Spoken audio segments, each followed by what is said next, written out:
India اور Russia کی جو آپس میں کولیشن ہے اور اس کے اوپر جو ان سے تیل کی ڈپلومیسی چلی ہے، اس کے اوپر جو ٹرمپ کا پریشر آیا اور انڈیا نے جس طرح اوپر بیان دیا کہ ہم اس کے اوپر اس کو مانیں گے نہیں، پھر ٹیرف کی وارفیئر جو ہے، اس تمام چیزوں میں اس پاکستان کی چونکہ ملٹری اسٹرینتھ سے ایک ریلیونس جو ہے خطے میں زیادہ ہوئی ہے، اور ملٹری پار جو ہے وہ بعض دفعہ آپ کی ملک کی پار کو، جس کے اندر اور بھی سیگمنٹ شامل ہیں، ان کو ڈرائیو کرتی ہے.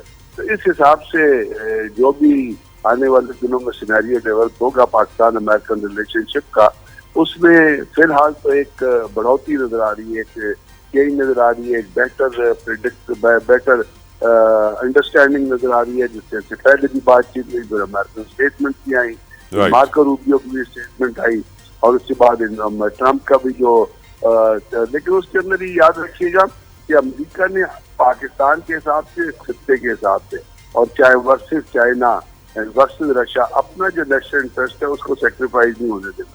انہوں نے جو کچھ کرنا ہے وہ اپنی، اور ٹرمپ نے انڈیا بھی دے دیا کہ اگر آپ 1 بلین کا تیل ان سے خریدیں گے تو تجارت چلے گی. اب صاف ظاہر ہے اس 1 بلین کا فائدہ پاکستان کو ہو یا نہ ہو، امریکہ کا تو فائدہ ہو جائے گا. تو یہ تمام چیزیں بہت انٹیلیجنٹ کی اور بہت غور و خوض سے دیکھنے کی ضرورت ہے، کیونکہ آپ کو پتہ ہے کہ ٹرمپ کا بعض دفعہ یہ بھی ریپوٹیشن رہی ہے کہ وہ اپنے پہلے والی چیز سے پھر جاتے ہیں. تو اس وقت اس سینیریو میں اس کے اوپر کوئی فیوچر فور کاسٹ نہیں کر سکتا کہ لانگ ٹرم ہوگی، لانگ اسٹینڈنگ ہوگی، لیکن آج کے دن کے حساب سے جب آپ دیکھیں گے تو اس میں پاکستان جو ہے اس نے جو کچھ کیا ہے اور جو کچھ ہو رہا ہے، اس میں پاکستان جو ہے ایک بہتر پوزیشن پہ جو ہے وہ کھڑا اس وقت اسٹریٹجیکلی پاکستان خطے میں. اور جب آپ ورسز انڈیا دیکھتے ہیں تو پاکستان ایک بیٹر چیپٹر پہ نظر آتا ہے. وے بیٹر الحمدللہ. نعیم حیدر پنچوتا صاحب، واٹ آر یور ایکسپیکٹیشنز؟ ہم جو اپنی سفارتی کامیابیاں جن کا ہم ذکر کر رہے ہیں کافی وقت سے نعیم صاحب، how can we build further ahead? مزید کامیابی ہم اس کے اوپر کیسے حاصل کر سکتے ہیں آپ کی نظر میں؟ بہت شکریہ جی، آپ نے موقع دیا، بڑی نوازش. دیکھیں، میں سمجھتا ہوں کہ جو پاکستان کا مسئلہ ہے وہ یہ ہے کہ پاکستان کی جو اکانومی ہے وہ ڈاؤن فال اس کا جو ہے وہ بہت زیادہ ہے. اکانومی جو ہے وہ پیچھے سے پیچھے جا رہی ہے، غربت جو ہے وہ زیادہ سے زیادہ بڑھ رہی ہے، اور ان تمام جو مسائل ہیں پاکستان کے، ان کا حل جو ہے وہ تب ہے کہ پاکستان کے اندر کوئی سرمایہ کاری آئے. اب آپ دیکھیں پچھلے 2-3 سالوں کے اندر جس طرح پاکستان سے لوگ باہر چلے گئے ہیں روزگار کی تلاش کے اندر، تو واضح انڈیکیٹ کرتا ہے کہ پاکستان سے لوگ باہر جانے کی وجہ یہ ہے کہ وہ ان کو روزگار کے مواقع نہیں ہیں، یہاں ان کو اپرچونیٹیز حاصل نہیں ہیں، یہاں قانون نہیں ہے، انصاف نہیں ہے. تو جب تک آپ کے معاشرے کے اندر قانون اور انصاف نہیں ہوتا، آپ کا معاشرہ کبھی بھی ترقی نہیں کر سکتا. اب دیکھیں یہاں سے آپ اندازہ لگا لیں کہ شریف خاندان ہو، زرداری خاندان ہو، انہوں نے اقتدار جو ہے اس کے مزے لوٹے، اس کے بعد اپنی تمام جماعتیں جتنا ان کا سرمایہ ہے وہ باہر لے کر چلے گئے. اگر وہ سرمایہ پاکستان کے اندر لے کر آئیں اور پاکستان کے اندر جو ہے عوام کے مینڈیٹ کو تسلیم کیا جائے، حقیقی معنوں میں جمہوریت ہو، تو پھر دنیا کے مختلف ممالک بھی آپ کے ملک کے اندر آ کے انویسٹمنٹ کریں گے. لیکن معاملہ یہ ہے کہ ہم اپنے گربان میں جھانکتے نہیں ہیں اور کہتے ہیں کہ ہم اس ملک جا رہے ہیں، اس ملک جا رہے ہیں، امریکہ جا رہے ہیں، یو کے جا رہے ہیں. انویسٹمنٹ آپ کی 2-2.5 سالوں کے اندر صفر آئی ہے، اور نیکسٹ بھی آپ اس حساب سے، ہماری تو دعائیں ہیں، ہماری تو کوشش ہے کہ پاکستان جو ہے اس کے اندر انصاف کا نظام ہو، جمہوریت ہو اور سرمایہ کاری ہے، ہمارا ملک خوشحال ہو.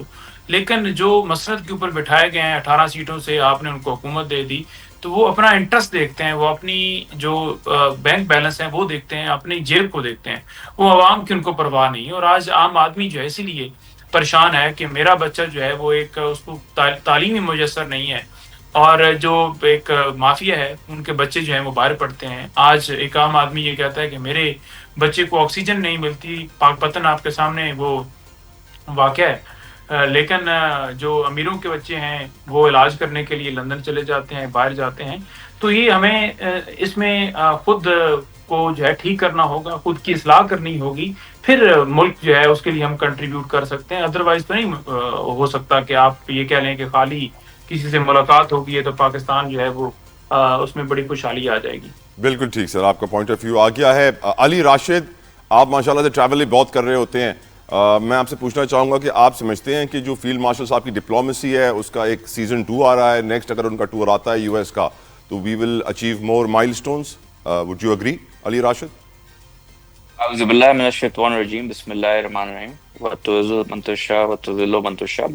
دیکھیں بالکل میں آپ کی بات سے اتفاق کرتا ہوں کہ یہ ڈپلومیسی فیلڈ مارشل صاحب کی بہت اچھی جا رہی ہے اور اس کے ریزلٹس بھی آ رہے ہیں، اور واضح طور پہ ایک چیزیں ہوتی ہے کہ اگر ہماری جو حکومت ہے وہ کچھ ٹول کلیمز کرے، کچھ باتیں کرے کہ جی ہم یہ کرنے جا رہے ہیں، تو بات سمجھ بھی آتی ہے۔ جو لوگ تنقید کرتے ہیں میں ان سے کہتا ہوں کہ یہ ریکارڈ یہ کر چکی ہے، یہ حکومت وہ سب امور جو ہے اس کو کراس کر چکی ہے۔ سٹاک مارکیٹ اپنے ہائیسٹ ایور انڈیکس پہ ہے، بلیک راک، وین گارڈ جو ایک انٹرنیشنل سب سے بڑے فنڈز ہیں جو فورن انویسٹمنٹ کرتے ہیں، انہوں نے پاکستان کا رخ کر لیا ہے، and they interested in stock market. ہر ملک سے آپ کی ڈپلومیسی اچھی چل رہی ہے، آپ کے سب سے معاملات، ایران کا پریزیڈنٹ آپ کے پاس آ رہا ہے، آرمی چیف کو آپ کے اور فیلڈ مارشل کو پریزیڈنٹ ٹرمپ اپنے پاس بلا رہا ہے، پھر دوسری ایک میٹنگ ہو رہی ہے، ٹرمپ ٹویٹ کر کے سوشل میڈیا پہ، ٹروتھ سوشل پہ لکھ رہا ہے کہ ایسا وقت آنے والا ہے کہ پاکستان انڈیا کو تیل بیچ رہا ہوگا۔ یہ president of the United States کہہ رہا ہے آپ کے ملک کے بارے میں۔ اگر ابھی بھی کچھ لوگوں کو ابہام ہے یا شک ہے کہ ملک ترقی کر رہا ہے یا بہتری کی طرف چیزیں جا رہی ہیں، تو then it's a question mark for them کہ ان کی کیا عقل ہے، کیا سمجھ ہے، کیا کمپریہنشن ہے۔ بٹ جہاں سے مجھے چیزیں دکھ رہی ہیں فیکٹس، فگر، اسٹیٹسٹکس کو دیکھتے ہوئے، الحمدللہ پاکستان از آن دا رائٹ ٹریک۔ ہماری انڈیا کو ہم نے اس وار میں ہرایا، اس کے بعد بالکل ایک آئسولیشن کا شکار ہم نے انڈیا کو کر دیا، مودی کو منہ کی کھانی پڑی، سیز فائر، ٹرمپ بار بار اس کے منع کرنے کے باوجود ٹرمپ کہتا رہا سیز فائر میں نے کروایا۔ اور آپ انڈیا کو آپ حالات دیکھیں کیسے چینج ہوئے ہیں، انڈیا کی کسی سے نہیں بن رہی، نیپال انڈیا سے خوش نہیں، سری لنکا انڈیا سے خوش نہیں، چائنا انڈیا سے خوش نہیں، باقی جو چھوٹے موٹے جو ممالک آس پاس ہے وہ خوش نہیں، پاکستان سے ویسے ہی وہ خوش نہیں۔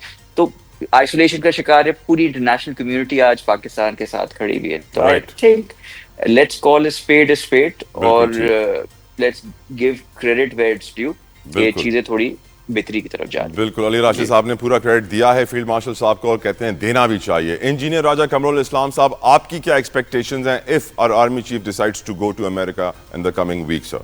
دیکھیں میں نے تو جو کچھ کہنا تھا اس کی بہت سی چیزیں جو ہیں وہ علی راشد صاحب نے بیان کر دیں اور بڑے اچھے اور جامعہ طریقے سے بیان کر دیں، باقی کچھ دوسرا پہلو بریڈی صاحب نے بھی بیان کر دیا۔ ایک تو ہوتی ہے حقائق اور ایک ہوتا ہے assumptions۔ ہم جو اب اس دورہ سے، پہلی بات تو یہ ہے کہ یہ ابھی کنفرم ہوگا کہ کب ہو رہا ہے، اس کی کیا جو ہے نیٹی گریٹی کے ہے، انہوں نے کس سے ملنا ہے، کیا کرنا ہے، وہ تو بعد کی بات ہے۔ لیکن اگر ماضی کے اسی تناظر میں اس مستقبل کو دیکھا جائے تو اس سے امیدیں لگائی جائیں اگر پاکستان کی بہتری کے لیے، تو یہ کوئی بالکل بھی غلط نہیں ہوگا۔ ماضی کے حوالے سے، پچھلے چند دنوں کی، پچھلے ہفتے کی ڈیولپمنٹس کے حوالے سے، امریکن پریزیڈنٹ کی پالیسی کے حوالے سے، بھارت میں جو اس وقت صف ماتم بچھا ہوا ہے اس کے حوالے سے، بات صرف ٹیرفز کی نہیں ہے، بات یہ ہے کہ ہماری جو فورن پالیسی ہے وہ ہمیشہ سے، چونکہ ظاہر ہے سب سے پہلے کسی ملک کے لیے اس کی بقا اور سلامتی امپورٹنٹ ہوتی ہے، اور بقا اور سلامتی کے حوالے سے جو ہمارا درجہ اول کا تھریٹ ہے وہ یقیناً بھارت ہے۔ تو پھر ہماری کسی کو حیرت نہیں ہونی چاہیے کہ ہماری فورن پالیسی کا ایک بنیادی ڈٹرمننٹ وہ ہمارا ہمسایہ انڈیا ہوتا ہے۔ تو ہم تو وہ قوم ہے کہ اگر میچ بھی ایک ہار جائیں بھارت سے تو لوگ اپنا خون پسینے کی کمائی سے خریدے ہوئے ٹی وی سیٹ توڑ دیتے ہیں۔ تو اس پوائنٹ آف ویو سے اگر دیکھا جائے تو یہ ایک بہت بڑی کامیابی پاکستان کو ملی، نہ صرف جنگ میں بلکہ سفارتی محاذ میں بھی پہلی دفعہ۔ لیکن یہاں پر میں پارشلی بریڈی صاحب سے اتفاق کرتے ہوئے یہ کہوں گا کہ we need to be very careful, کیونکہ ہمیں ایک بیلنس بھی ریٹین رکھنا ہے، ہمیں توازن بھی رکھنا ہے، ہمیں برج کرنا ہے بنیادی طور پر جو یونائٹڈ اسٹیٹس اور چائنا کے معاملات ہیں۔ تو اب چونکہ اب جب یہ ابھی تیل کے حوالے سے جو ڈسپیوٹ سامنے آیا رشیا کا، اور اس میں اگر بھارت روس سے تیل لے رہا ہے تو obviously چائنا بھی جو ہے بہت بڑا امپورٹر ہے رشین آئل کا. تو اس پوائنٹ آف ویو سے ہمیں اس توازن کو رکھنا ہے. اور سب سے بڑی بات خوشی کی اور اطمینان کی یہ ہے کہ حکومت پاکستان نے، ہماری اسٹیبلشمنٹ نے اس توازن کی باریکیوں کو سمجھتے ہوئے اسے مینٹین رکھا ہے. آپ دیکھیں کہ یونائٹڈ اسٹیٹس کے دورے کے بعد پھر فیلڈ مارشل صاحب کا چائنا کا ایک بڑا کامیاب دورہ ہوا، جہاں پر ان کے تمام دفاعی جو ٹاپ لیڈرشپ ہے، اس کے علاوہ چائنیز وائس پریزیڈنٹ سے بھی ملاقات ہوئی. ایک تو یہ، دوسرا پاکستان کی جو فارن پالیسی ہے اس کا بنیادی ڈٹرمنٹ معیشت ہوتی ہے، اکانومی. تو اس حوالے سے بھی ابھی ہم IMF کے معاملات دیگر میں ہمیں ویسٹ کی بھی اتنی ضرورت ہے اور چائنا کی بھی ضرورت ہے، جس نے یہ ماضی میں ہمیں لونز کی جو ہے وہ ری شیڈیولنگ کی صورت میں اور دیگر معاملات میں بہت سپورٹ کیا ہے، جس کی بنا پر ہم IMF کو آگے لے کے جانے میں کامیاب ہوئے. تیسرا ہمارا ڈٹرمنٹ اس وقت کے حالات کے مطابق اور ہمیشہ سے رہا ہے، وہ سٹیبلٹی ہے، انٹرنل سٹیبلٹی، جس کا اس وقت بڑا تھریٹ جو ہے وہ پھر واپس بھارت سے منسوب ہے. آپ دیکھیں کہ ان کے جو پروکسیز ہیں وہ اس وقت جنگ کر رہی. تو ان ساروں کے حوالے سے پاکستان کی گورنمنٹ نے، اسٹیبلشمنٹ نے ایک پیج پہ ہو کے تو بہت اچھا بیلنس مینٹین رکھا ہے، اور پوری توقع ہے کہ اس دورے سے مزید بہتر. آج پاکستان کے اداروں نے پاکستان کی ایک اور بڑی NGO پر چھاپا مار کے اس کے چیئرپرسن کو گرفتار کر لیا. بتایا جا رہا ہے کہ اس NGO کے جتنی بھی دفاتر دنیا بھر میں تو مختلف ممالک میں تھے، بھارت میں تھے، کہیں اور تھے، وہاں پر بھی ان کے سربراہان کو گرفتار کیا گیا. الزام ان پہ لگایا گیا، امریکی حکام کی جانب سے ثبوت دیے گئے ہیں. بتایا گیا کہ بچوں کی اسمگلنگ میں ملوث ہے، بچے بیچتے ہیں، اور یقیناً انتہائی افسوسناک صورتحال ہے. یہ بہت بڑی بڑی NGOs ہیں. سارم برنی کا کیس تھوڑا وقت پہلے ہم نے پاکستان میں دیکھا ہے، وہ بھی اس وقت لیگل بیٹل لڑ رہے ہیں. کیونکہ میرے ساتھ پینل میں کچھ وکیل بھی موجود ہیں تو یہ بہت ضروری ہے کہ ان سے لیگل رائے بھی جانی جائے. لیکن میں گفتگو کا آغاز رولنگ پارٹی PMLN سے کرنا چاہتا ہوں. انجینئر راجہ قمرول اسلام صاحب، سر، پاکستان کے بچے اتنے غیر محفوظ کیوں؟ اسکول سے باہر 3 کروڑ کے قریب بچے، ہماری سڑکوں پہ بچے بھیک مانگ رہے ہوں گے. لیبر لاز، چائلڈ لیبر کے خلاف کتنے قوانین ہیں، ہر دکان میں بچے کام کر رہے ہوں گے، ہر گھر میں بچے کام کر رہے ہوں گے. بچوں کے ساتھ ہم اتنا ظلم کرتے ہیں جس کی کوئی انتہا نہ ہو. کہا جاتا ہے کہ ہر سال 5، 6، 10 ہزار بچے زیادتی کا شکار ہوتے ہیں. حقیقتاً میں کہتا ہوں لاکھوں بچے زیادتی کا شکار ہوتے ہیں، رپورٹ نہیں کیا جاتا ہے. ہم اپنے بچوں کو کیسے محفوظ بنائیں؟ اب بتایا جا رہا ہے کہ یہ NGOs بڑے بڑے نیٹ ورک کے ساتھ بڑے بڑے وکیلوں کو ہائر کر کے عدالتوں سے آرڈر نکلوا کے بچوں کو باہر سمگل کر دیتے ہیں. پھر ان بچوں کے اعضاء بیچے جائیں، ان کو محنت مشقت میں ڈالا جائے، ان کو پیڈوفائل گندی فلموں میں ڈالا جائے. ہمارے بچے اتنے غیر محفوظ کیوں انجینئر صاحب آپ کی نظر میں؟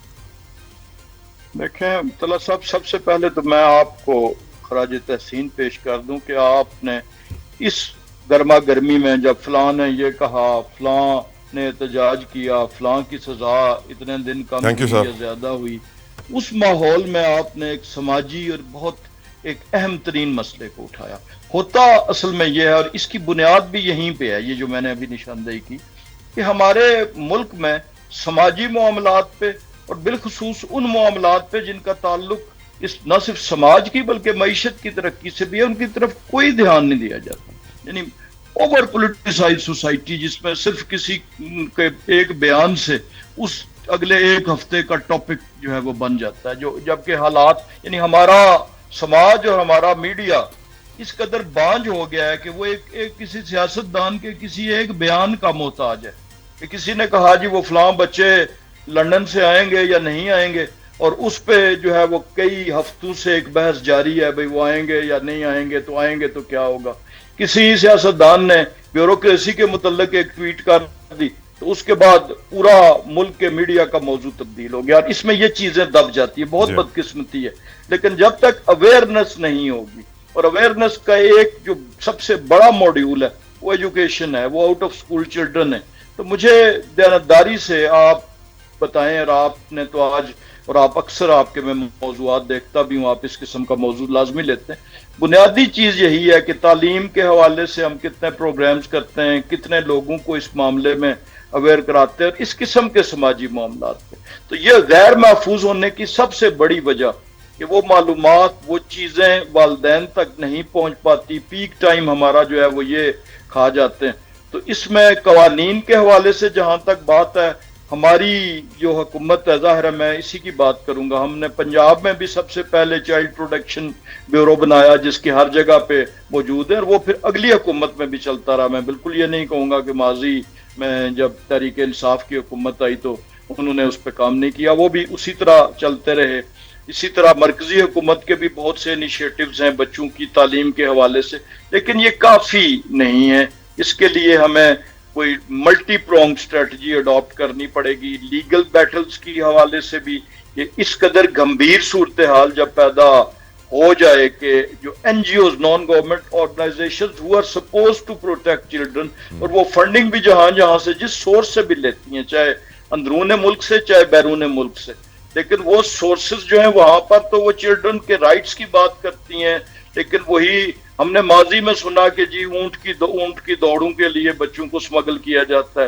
یہاں پہ چونکہ ایک بڑا جو ہے اس میں معاشی صورتحال کا بھی دخل ہے، ایک بڑا کمپوننٹ ہماری سوسائٹی کا، چونکہ وہ بہت زیادہ نہ صرف ایل اویئر ہیں بلکہ وہ ساتھ جو ہے وہ معاشی طور پہ بھی بہت کمزور ہیں، تو وہ بچوں کی بہت سے ایسے فروخت کے عوامل بھی موجود ہیں، چاہے وہ فروخت ان معنوں میں نہ بھی ہو، لیکن اسے کہا جائے کہ یہ بچے کے عوض آپ کو یہ پیسے ملیں گے. یہ ڈومیسٹک چائلڈ لیبر ہے گھروں میں، یہ اس کی بنیاد بھی وہی ہے.